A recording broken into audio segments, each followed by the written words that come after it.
several people in this investigation, and from those interviews, it's led us to this piece of evidence that we believe is in the landfill at Caldwell County. Tonight, a new search for missing 10-year-old Zahra Baker and stunning new attacks against her stepmother in court. Plus, what we're going to focus on tonight. Did a drug addiction keep Zahra's aunt from reporting alleged abuse against this missing girl who is now presumed dead? Are drugs at the very heart of this twisted tale?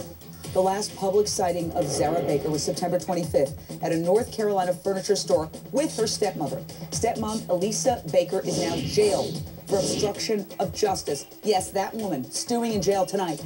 She admitted writing a fake ransom note on the very day that Zahra was reported missing. Today, the judge raised Alyssa Baker's bail after Baker's biological daughter, her own daughter, went to court and testified that she believes her mother is a flight risk. Family members told the early show Alyssa Baker physically abused little Zahra. Allowed 5 minutes out of the day to eat. That was it. She was beat almost every time I was over there for just the smallest things. If Lisa would get mad, she would take it out on Zahra. Is it just me, or are drugs often involved in these missing child cases?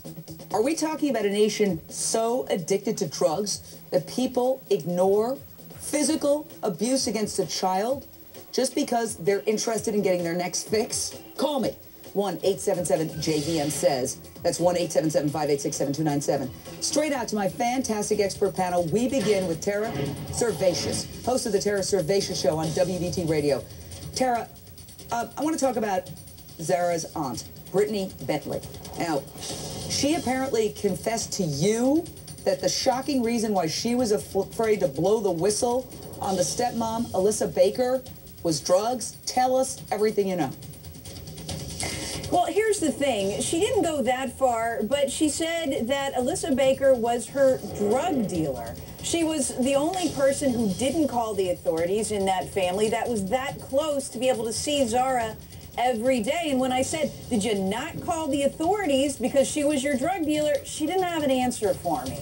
She really didn't. You know what's remarkable here, too, Jane? Everybody in this family is so afraid of Alyssa Baker. She's said to have gone after people who owed her drug money with a posse and a gun. Her own daughter today said, I'm afraid of her. Don't let her out. I'll have to leave the state.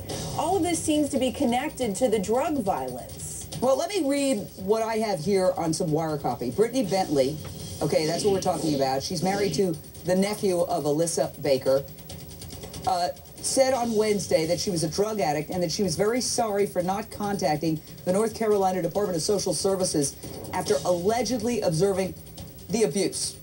And so she said that she told her own mother about the abuse and told her own mother to call DDS or DSS. But the mother also says she never called. Why? According to this, she didn't call because she didn't believe her daughter about the abuse because the adult daughter is a drug addict, and a lot of times people don't believe druggies. Stacey Honowitz, this child fell through the cracks because of drugs. Yeah. I mean, you know, you always talk about, you've always brought up family secrets. There's always tragedy because there's family secrets, and in this case, certainly you have that.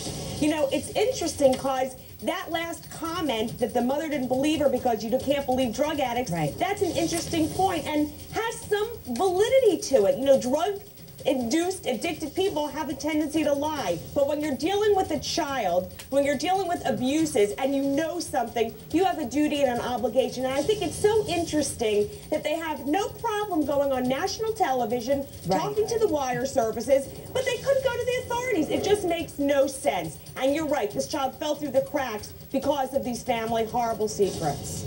So I'm trying to connect the dots here. We have a woman who is now supposedly 3 months in recovery, and I applaud her for that. This is the Brittany Bentley person.